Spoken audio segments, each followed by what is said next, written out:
অন্যান্য বারের মতো এবারও ঈদের জামাত হয়েছে, অংশ নিয়েছে সবাই, কিন্তু নেই শুধু আবু সাঈদ। সবার ঘরে ঈদ আনন্দ নিয়ে এলেও রংপুরের পীরগঞ্জে আবু সাঈদের পরিবার শোক বুকে নিয়েই করেছে ঈদ। কারণ প্রতি ঈদেই ছুটিতে ২-৩ দিন আগে বাড়িতে এসে সবাইকে মাতিয়ে রাখতেন আবু সাঈদ, খোঁজ নিতেন প্রতিবেশীদেরও।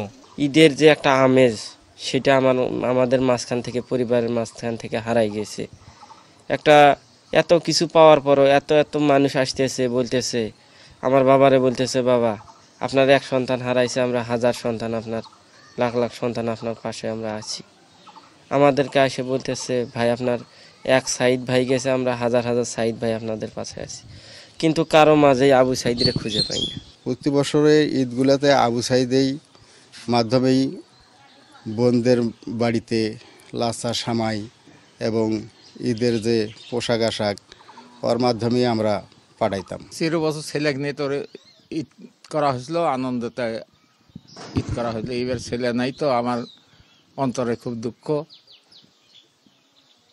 এখন ছেলে না থাকাতে এখন ঈদ করবার লাগলো, এই নিয়ে আমার বিরাট দুঃখ অন্তরের মধ্যে। দেশবাসীর শান্তি হয়ে যান, আল্লাহ যেন শান্তি করে, এটা যেন যতদিন দেশটা আছে অতদিন যেন আবু সাঈদের স্মৃতিটা থাকে, স্মরণ করেন আবু সাঈদক নিয়ে।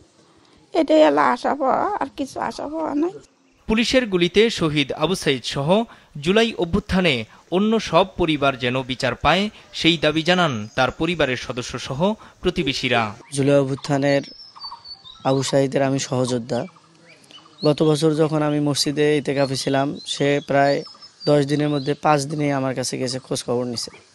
কিন্তু এইবার আবু সাঈদকে আমরা পেলাম না। শহীদ হওয়ার পর প্রথম খবরটা আমি পাই, মেডিকেল থেকে প্রথম খবরটা আমি পাই, এবং আমি যাওয়ার জন্য প্রস্তুতি নেই।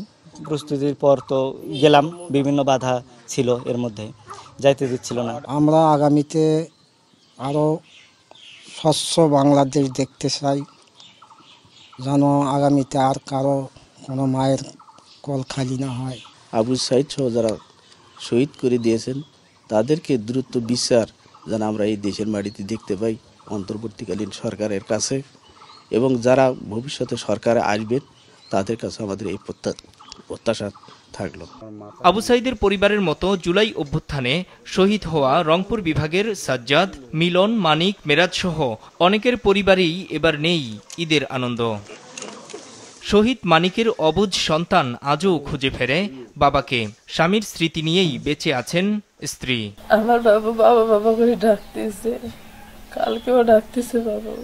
আমাদের পরিবারটা কারই কর্ম নাই, কিন্তু আমাদের চাওয়া পাওয়া যে আমাদের যেটা সরকার দিতে চাইছে, কি যদি সেটা তাড়াতাড়ি দেয়, কি আমাদের যে কোনো একটা কর্মের ব্যবস্থা করে দেয়, তাহলে আমরা অনেক ভালো থাকবো, আমাদের বাচ্চাকে ভালো মানুষের মতো মানুষ করতে পারবো।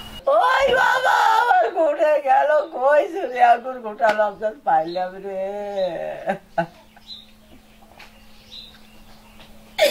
আমার দয়ার বাবা ঘুরে চলে গেল। কোটা সংস্কার আন্দোলনে গত বছরের 16 জুলাই পুলিশের গুলিতে প্রথম শহীদ হন রংপুর বেগম রোকেয়া বিশ্ববিদ্যালয়ের শিক্ষার্থী আবু সাঈদ। এরপর লাশের সারি কেবল দীর্ঘই হয়েছে। সবশেষ 5ই আগস্ট পতন ঘটে আওয়ামী লীগ সরকারের। মাছরাঙা নিউজ ডেস্ক।